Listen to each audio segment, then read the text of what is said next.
Assalamualaikum warahmatullahi wabarakatuh.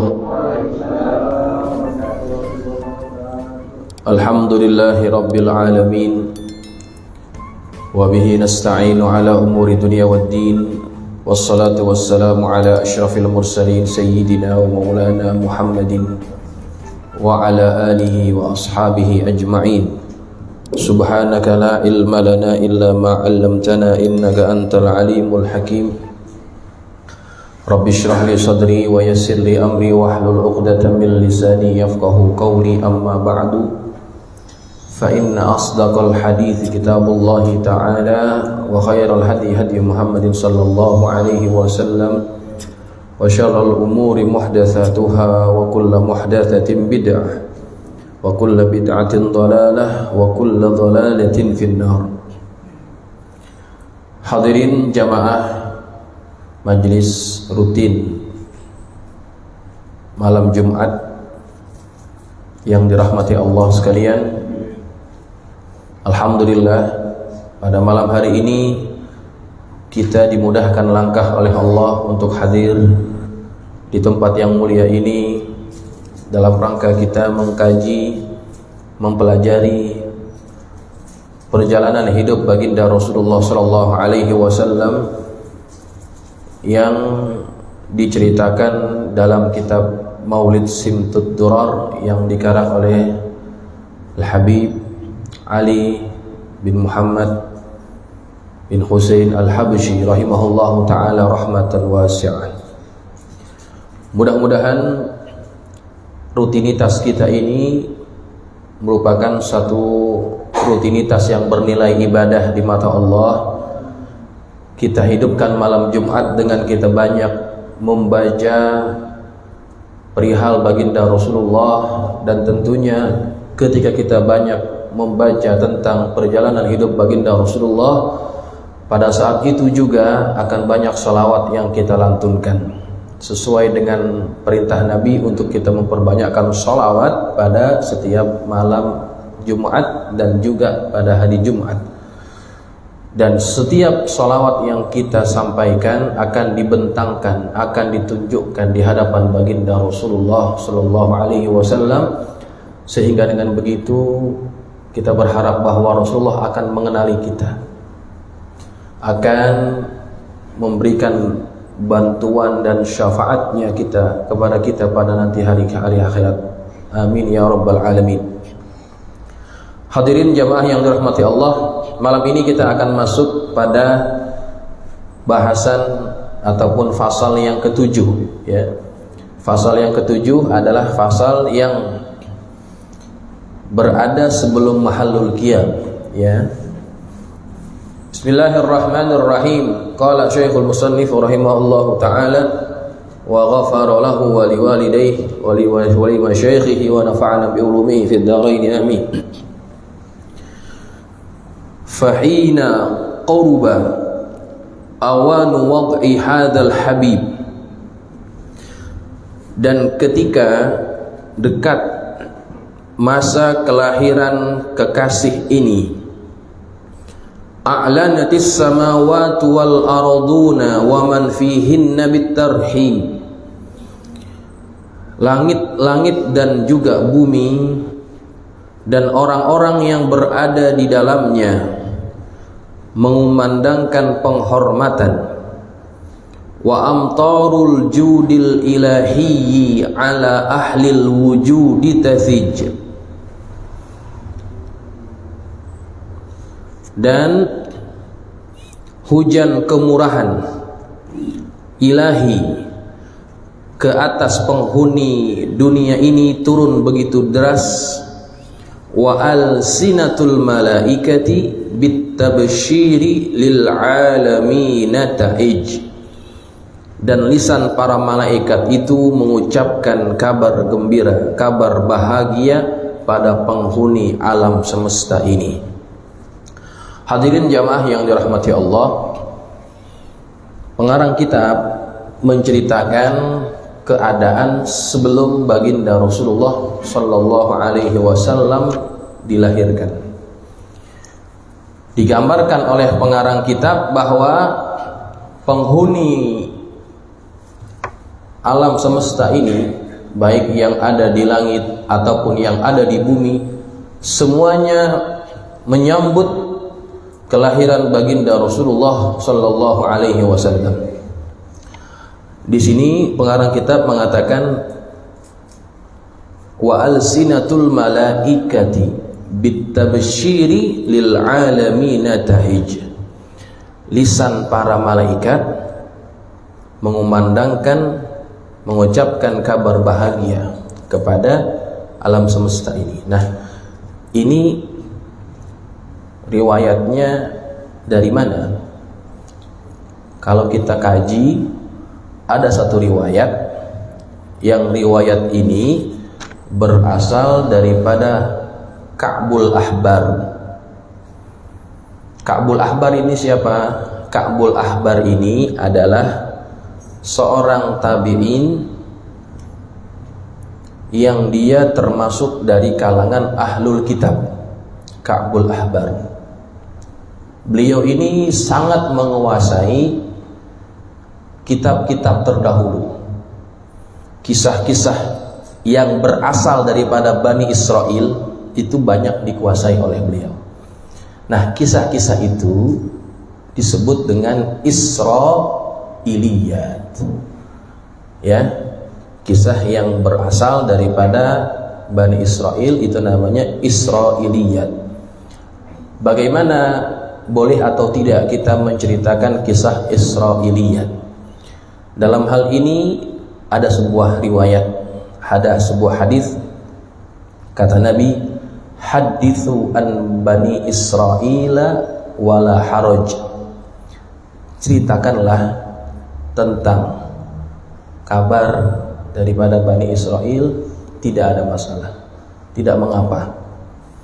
Jadi hukum kepada menceritakan kisah yang berasal daripada Bani Israel, ya, itu tidak ada masalah.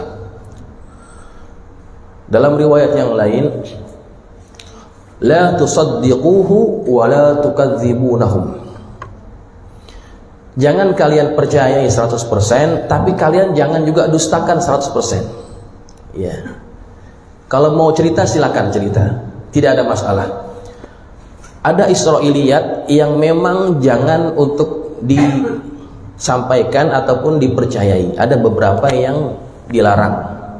Israiliyat yang bagaimana? Israiliyat kalau itu bertentangan dengan akidah, bertentangan dengan syariat, bertentangan dengan akal kita, maka ataupun juga bertentangan dengan marwah seorang nabi, maka Israiliyat yang seperti itu jangan dipercayai. Begitu. Sebagai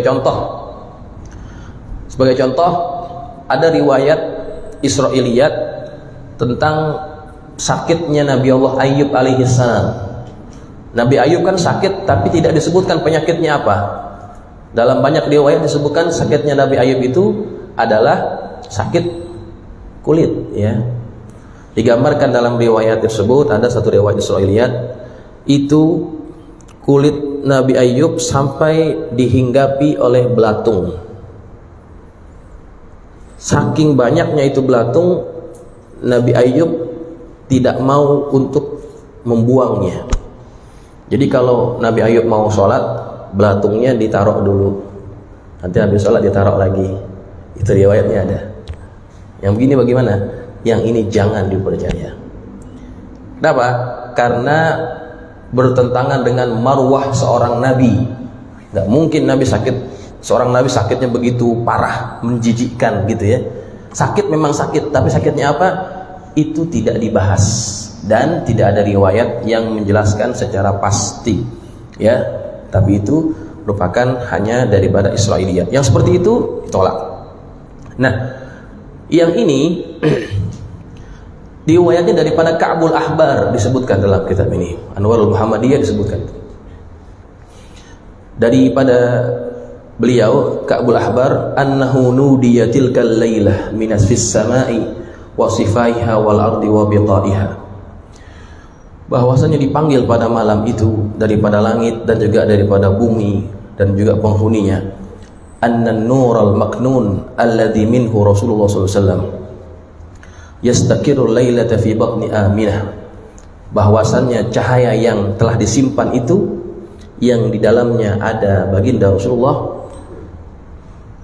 pada malam itu ya diletakkan di perutnya Aminah, diletakkan di perutnya Aminah. Dalam satu riwayat yang lain bahwa ruh Nabi berada di perut ibundanya pada malam bulan Rejab, dan malamnya adalah malam Jumat. Rejab ke Rabiul Awal berapa bulan? Habis Rejab apa? Sya'ban, Rabiul Awal, habis Rejab, Sya'ban, Ramadan, Syawal, Zulqa'dah, Zulhijjah, Muharram, Safar, Rabiul Awal, ya, masuk bulan ke-8 7. Ya, waktu itu usia kandungannya adalah sekitar 4 bulan ya. Nah, disitulah ditiupkan roh Nabi Muhammad SAW. Ketika sudah ada pada perut ibundanya, maka para malaikat ini berkata, fayatuba laha thumma yatuba, beruntunglah dia, alangkah beruntungnya dia. Kenapa? Sudah dekat ya, fahina qaruba awanu wati hadal habib, sudah hampir dekat, sudah berada di perut ibunya. Oh, Masya Allah. Maka disampaikan salam itu ataupun kabar gembira itu oleh para malaikat. Fayatuba laha ya thumma yatuba, gitu. Nah, itulah riwayat yang menyebabkan pengarang kitab ini menyampaikan dalam kitabnya ya, pada tahun itu ya, tahun menjelang kelahiran baginda Rasulullah, Masya Allah, itu keadaan yang sebelumnya dialami oleh orang-orang Quraisy dalam keadaan susah, tiba-tiba semuanya jadi gampang. Fahdaratil ardu wa hamalatil asjar, itu bumi menghijau, pohon-pohon ranum buah-buahnya.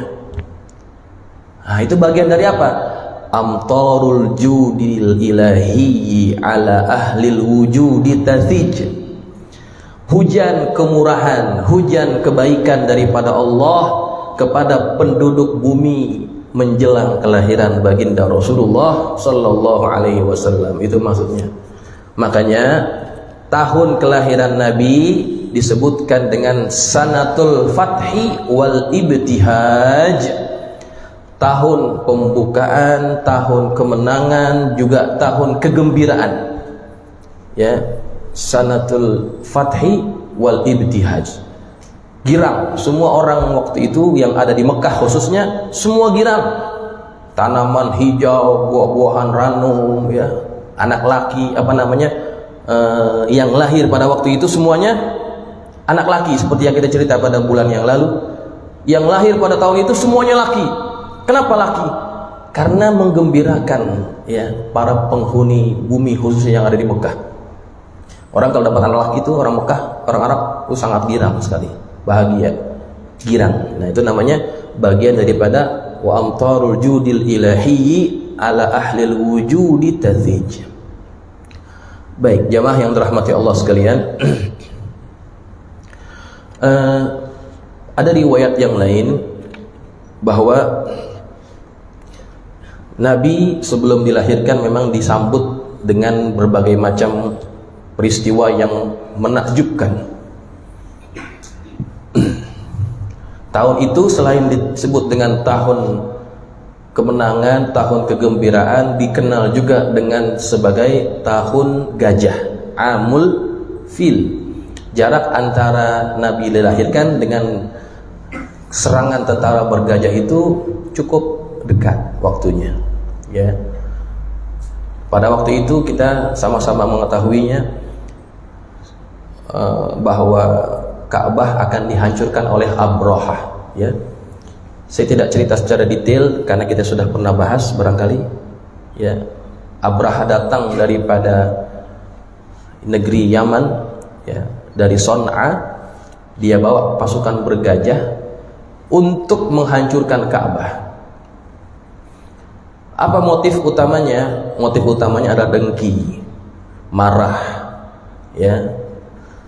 Dibawa pasukan bergajah, ada beberapa ekor gajah. Dalam satu riwayat dibawa gajah yang paling besar, namanya Mahmud, ya. Ini gajah namanya Mahmud. Nggak ada kan yang namanya Mahmud di sini, ya? Namanya Mahmud. Makanya itu orang Arab, orang Inggris, orang Barat, ya, kalau menyebut gajah purba yang besar, apa namanya? Mammoth, ya. Tulisannya mamut gitu. Itu dari Mahmud. Tuh. Jadi riwayat ini disebut dalam kitab tafsir, gajah yang paling besar dinaiki oleh Abraha. Ketika gajah-gajah ini sudah sampai di kota Mekah, dia nggak langsung menyerang. Abraha membuat satu kemah-kemah untuk pasukannya. Ketika itu Abraha merampas, mengambil unta-unta milik Abdul Muttalib. Dirampas, kemudian disampaikan kepada Abdul Muttalib bahwa untanya dirampas oleh Abraha. Datanglah Abdul Muttalib berjumpa dengan Abraha. Ketika Abdul Muttalib hadir, datang ke kemahnya Abraha, Abraha yang tadinya lagi duduk-duduk santai tiba-tiba langsung berdiri. Melihat siapa? Melihat Abdul Muttalib. Karena Abdul Muttalib pada waktu itu dia mempunyai keistimewaan. Orang yang melihat Abdul Muttalib maka akan terasa betapa wibawanya beliau. Berdiri ini Abraha. Kemudian ketika dia sampai, ditanya, apa urusan kamu? Kata dia, saya mau minta unta yang kamu ambil. Kata Abraha, ketika kamu datang, saya terasa begitu besar karisma yang kamu miliki, makanya saya berdiri menghormati kamu. Tapi ketika kamu minta, yang kamu minta adalah unta, marwah kamu jatuh. Kenapa kamu minta dunia yang rendah nilainya? Kenapa kamu nggak minta aku urungkan niatku untuk menghancurkan Ka'bah? Apa kata Abdul Muttalib? Kata Muttalib, unta yang kamu rampas itu milik saya berhak untuk mengambilnya. Sedangkan Ka'bah itu ada yang punya, yang akan menjaganya daripada apa yang akan kamu lakukan. Begitu kata Abdul Muttalib. Maka akhirnya diberikan unta itu. Setelah itu disuruh orang-orang sekitar Baitullah untuk mengungsi, karena Abdul Muttalib bisa merasakan akan terjadi sesuatu terhadap mereka ini, pasukan ini. Dibawa. Maka dibawalah pasukan berkuda, pasukan bergajah ini untuk menyerang, menghancurkan Ka'bah. Tepat di satu wadi yang namanya Wadi Muhassir. Di situ dekat Mina, ya. Di situ gajah-gajah milik Abraha itu nggak ada yang mau bergerak. Seperti ada dinding yang menghalangi. Diajak ke Mekah, ke Baitullah, nggak mau. Diajak ke Mekah, ke Baitullah, nggak mau. Sampai dipukul kepalanya dengan apa namanya, kan kalau orang mengendarai gajah itu kan ada itunya, ya, ada besi, dipukul sampai keras, nggak mau jalan, duduk aja. Tapi giliran diajak muter balik ke Yaman, dia mau. Dikesonoin lagi, nggak mau. Rupanya itulah tempat di mana Allah akan membinasakan mereka. Tidak lama kemudian, ketika mereka sedang berada di tempat itu, Wadi Muhassir, datang sekumpulan burung yang disebut dalam Quran Thayran Ababil. Burung Ababil, bukan namanya burung itu Ababil, Ababil itu adalah sifat burung ini ketika terbang berkumpul segerombolan. Nah, itu namanya ababil. Burungnya dari mana? Dalam riwayat disebut daripada laut tiba-tiba keluar. Ya. Setiap burung memegang batu 3. 1 di mulut, paruhnya, 2 di kakinya. Besarnya nggak besar, seperti kacang adas. Kacang adas itu kalau kita bilang mah kacang kedelai ya. Kacang putih. Segitu besarnya. Setiap batu yang dilempar tepat mengenai mereka yang sudah ditentukan. Ya, tarmihim bihijaratin min sijil. Ketika kena batu itu kepada pasukan ini, faja'alahum ka'asfin ma'kul, maka mereka seperti daun yang dimakan ulat. Apa yang terjadi? Itu badannya pada rontok, ya. Pada rontok habis. Padahal cuma kena batu yang dilempar oleh burung-burung ini. Habis. Disebutkan oleh riwayat ini, ketika Abrah kena batu itu, badannya langsung kelihatan efeknya. Fatasaqatat anamiluhu anmulatan. Itu jadinya putus, buntung satu-satu.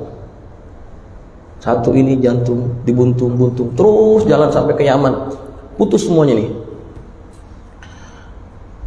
Wasala minhu as-sadid wal qayh wad dam. Selain itu dari badannya keluar darah nanah keluar daripada bagian tubuhnya itu. Wa ma mata hatta in sada'a qalbuh. Tidaklah dia mati melainkan hatinya itu pecah. Hatinya itu meledak, pecah. Begitu. Saking dahsyatnya siksaan Allah. Kepada siapa? Kepada Abrah dan bala tentaranya. Kenapa Allah pelihara Ka'bah? Karena tahun itu akan lahir juga baginda Rasulullah SAW. Maka dikenal tahun itu adalah sebagai Amul Fil, tahun gajah. Nah, itu merupakan disebutkan dalam riwayat ini, qad kanat hadhihi al-qissatu dalatan ala syarafi sayyidina Muhammad sallallahu alaihi wasallam wa irhasan li nubuwwatihi aw ay ta'sisan laha. Kisah ini menunjukkan kemuliaan baginda Rasulullah SAW dan sebagai irhas. Apa itu irhas? Irhas ini sama seperti mu'jizat. Tapi kalau mu'jizat diberikan kepada orang yang sudah jadi nabi. Kalau dia belum jadi nabi, hatta bahkan nabi belum lahir waktu itu merupakan irhas, pertolongan, sesuatu yang melemahkan musuh gitu ya, irhas. Sama seperti mu'jizat. Ta'sisan laha, ya. Wa izazan liqaumihi bima zahara alaihim min al-i'tina. Sebagai bentuk perhatian Allah dan bagaimana Allah memuliakan kaumnya. Nah, ini bagian daripada wa amtarul judil ilahi ala ahlil wujudi tathij. Nah, gitu. Banyak sebetulnya riwayat kalau mau kita ceritakan. Baik. Kemudian wal qudratu kasyafat qina'a hadzal mastur. Dan kekuasaan Allah kasyafat, membuka, qina'a hadzal mastur, membuka topeng seorang yang tertutup selama ini. Maksudnya topeng Nabi Muhammad ya, yang sebelum Sayyidina Ahmad akan dinampakkan oleh Allah. Liyabruza nuruhu kamilan fi 'alamiz zuhur. Agar cahayanya tampak secara sempurna di alam dunia ini. Nuran faqa kulla nur. Cahaya di atas cahaya. Nabi digambarkan bahwa Nabi itu cahaya. Cahaya apa? Cahaya maknawi ya. Sama seperti Quran kan juga disebutkan sebagai cahaya juga Quran itu ya. Cahaya maknawi. Karena kehadiran baginda Rasulullah menerangi alam semesta ini ya. Menerangi alam semesta ini, dan sifat cahaya yang ada pada diri Nabi melebihi cahaya-cahaya yang lain yang ada di dunia ini ya. Wa anfadhal haqqu hukmah. Kemudian dan sang maha benar menjalankan hukumnya. Ala man atammallahu alaihi ni'mah, terhadap seorang yang Allah sempurnakan nikmat kepadanya, min khawasil ummah, dari umat yang khusus, ay yahdura inda wad'ihi ummah, agar hadir ketika ibunya melahirkan, ta'nisan li janabihal mas'ud. Apa tujuannya dihadirkan sesuatu kepada ibunya itu? Ta'nisan, untuk menentamkan hati, di janabihal mas'ud, menenteramkan kemuliaannya yang dibahagiakan itu, wa musyarakatan laha fi hadas simatil mamdud, dan menemaninya di hidangan yang disuguhkan ini, ya. Hadas simat itu artinya hidangan, al-mamdud yang dihidangkan. Ini satu majaz, ya, satu perumpamaan. Jadi ibunda Nabi ketika akan melahirkan anaknya, yaitu Nabi Muhammad, itu diberikan hiburan untuk menenteramkan hatinya, ya, karena yang akan hadir ini adalah manusia yang istimewa. Apa yang dihadirkan? Yang dihadirkan adalah fahadarat bitaufiqillahi as-sayyidatu Maryamu was-sayyidatu Asiyah. Maka hadirlah dengan taufik dari Allah Sayyidah Maryam dan Sayyidah Asiyah. Kita tahu bersama Sayyidah Maryam itu adalah ibunda Nabi Allah Isa alaihi salam, satu-satunya nama perempuan yang Allah sebutkan di dalam Al-Quran itu cuma Sayyidah Maryam, ya. Ingatkan kalau saya salah.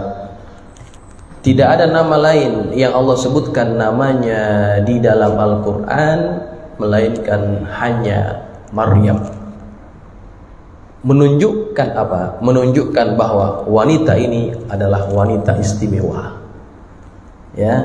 Ibunya juga luar biasa, Sayyidah Hannah, ya. Tapi nggak disebutkan namanya, ya. Yang disebutkan siapa? Maryam.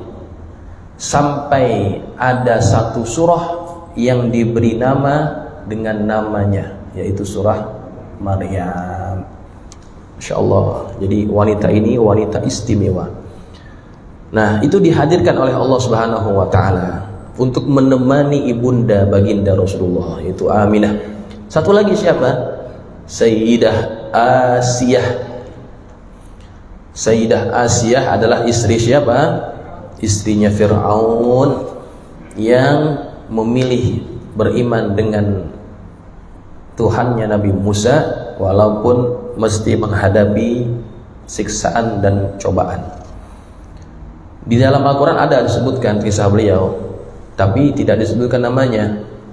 Imra'atu Fir'aun, ya, Imra'atu Fir'aun, istrinya Fir'aun, begitu. Ada satu faedah ketika Allah menceritakan wanita-wanita yang tidak sama levelnya dengan pasangannya, maka disebutkan mereka itu dengan imro'ah. Ada imro'atul Nuh, imro'atul Lut, ada lagi imro'atul Fir'aun. Kalau diterjemahkan imro'ah itu apa artinya? Perempuan, kan? Tapi artinya apa? Istri. Kenapa nggak disebut zaujatu Nuh, zaujatu Lut, atau zaujatu Fir'aun? Karena yang namanya zaujah atau zaujun itu sesuatu yang sepasang, ya. Setiap yang sepasang harus sama. Sedangkan Fir'aun dengan Asiyah nggak sama, Lut dengan istrinya nggak sama juga. Maka nggak disebut mereka sebagai zaujun ataupun zaujah, nggak disebut begitu, ya. Nah, Maryam dan Asiyah dihadirkan oleh Allah Subhanahu wa Ta'ala mewakili wanita-wanita mulia yang pernah ada di muka bumi. Dua-duanya wakil dari umat terdahulu. Asiyah dari umatnya Nabi Musa, Maryam dari siapa? Nabi Isa. Ya, dihadirkan itu sebagai satu simbol sebetulnya bahwa ajaran yang dibawa oleh Isa dan Maryam itu semuanya akan ngikut kepada siapa? Kepada manusia yang akan dilahirkan ini, yaitu Nabi kita Muhammad SAW. Begitu. Dan selain mereka berdua, wa ma'ahuma, dan bersama keduanya, minal huril ain, ada bidadari, hur al-ain, bidadari. Man qasamallahu lahu minasyarafi bil qismatil wafiyah, yang Allah bagikan kepada beliau dengan bagian yang sempurna. Kenapa bidadari disebut hur al-ain? Ya, hur al-ain, sesuatu yang matanya jeli gitu ya. Karena ini diantara satu yang dianggap cantik ya, ketika orang memiliki mata jeli ya, putihnya sangat putih, hitamnya sangat hitam. Nah, itu disebutkan nama lain kepada para bidadari ini. Dihadirkan untuk menemani Sayyidah Aminah. Dan riwayat ini disebutkan dalam kitab ini juga, dalam kitab Anwarul Muhammadiyah, ketika Ibunda Rasulullah SAW akan melahirkan baginda Rasulullah, disebutkan bahwa waktu itu ada seperti sayap burung yang berwarna putih, qad masaha ala fuadi, yang sayap itu mengusap dadanya. Fazahaba annir ra'bu wa kullu waja'in ajiduhu. Ketika diusap dadanya, itu hilang penyakit yang dia rasakan itu. Takutnya hilang, rasa sakitnya hilang, ya kan, namanya orang mau beranak kan sakit, hilang semuanya. Ya, takutnya juga hilang. Kemudian tsumma tafattu fa idza ana bi syarbatin bayda fatanawaltuha. Ketika aku menoleh, tiba-tiba aku diberikan minuman berwarna putih, kemudian aku minum. Fa asabani nurun 'alin. Kemudian tiba-tiba datang cahaya putih, cahaya yang datang daripada atas mengenai aku. Tsumma ra'aitu niswatan kan nakhli tiwalan. Kemudian aku melihat wanita kan nakhli tiwalan, yang tingginya setinggi pohon kurma. Tinggi nggak tuh? Pohon kurma. Ada perempuan setinggi pohon kurma. Ka'annahunna min banati abdi manaf yudhik nabi. Seolah-olah mereka ini seperti wanita Bani Abdi Manaf datang menyapa aku ya. Fa baina ana ata'ajjabu aku, ketika aku merasa kaget ya, aku berkata, wa ghauthah min aina alimna bi. Ia berkata, dari mana kamu tahu keadaan saya? Wa ghauthah, pertolongan, alangkah besar pertolongan ini. Wanita-wanita ini berkata, ya, yang digambarkan bahwa tinggi-tinggi perempuannya, maklumlah orang zaman dulu kan, tinggi-tinggi. Nahnu Asiyah imra'atu Fir'aun wa Maryam ibnatu Imran. Kami adalah Asiyah, istrinya Fir'aun, dan Maryam, anaknya Imran. Wa haula'i minal huril ain. Ini semuanya para bidadari. Washtadda biyal amru wa ana asma'ul wajibata fi kulli sa'atin a'zama wa ahwala mimma taqaddam. Setelah itu dadanya Aminah berdegup kencang, sampai kata dia, saya bisa mendengar suara degup jantungnya, duk duk duk duk. Setelah dikatakan saya Asiyah saya Maryam ini semuanya bidadari. Wastadda biyal amru wa ana asma'ul wajibah min kulli sa'atin a'zama wa ahwala mimma taqaddam. Jadi sebelum itu nggak pernah terjadi keadaan seperti kayak gitu. Setelah dikatakan seperti itu, dia semakin kuat itu nyapanya, degup jantungnya. Nah, tidak lama kemudian lahirlah baginda Rasulullah, ya.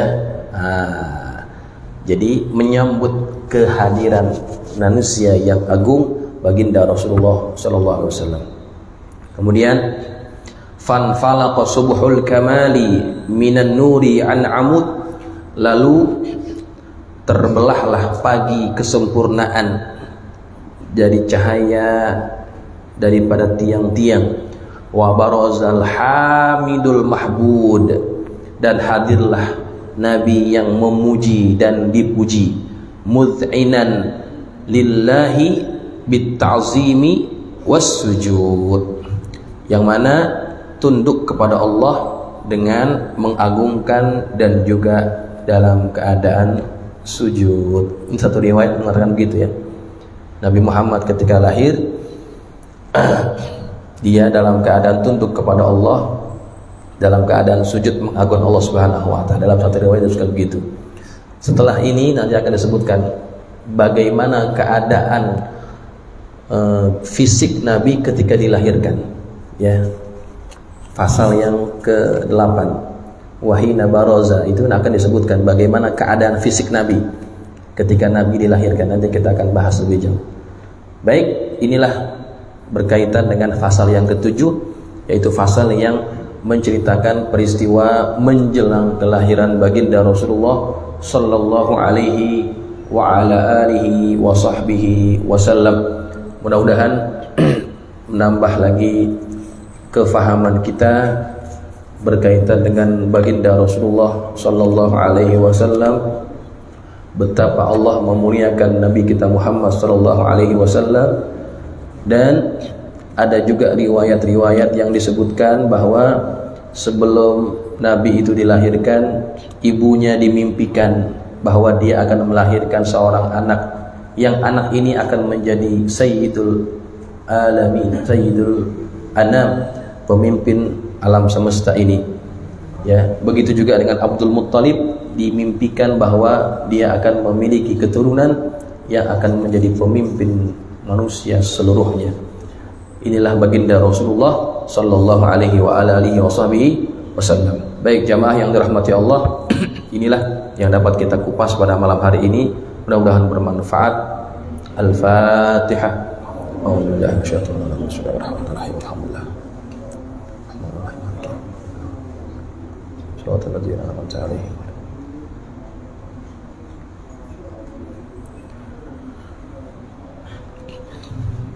Bismillahirrahmanirrahim. Alhamdulillahi rabbil alamin, wassalatu wassalamu ala asyrafil mursalin sayyidina maulana Muhammadin wa ala alihi wa ashabihi ajma'in.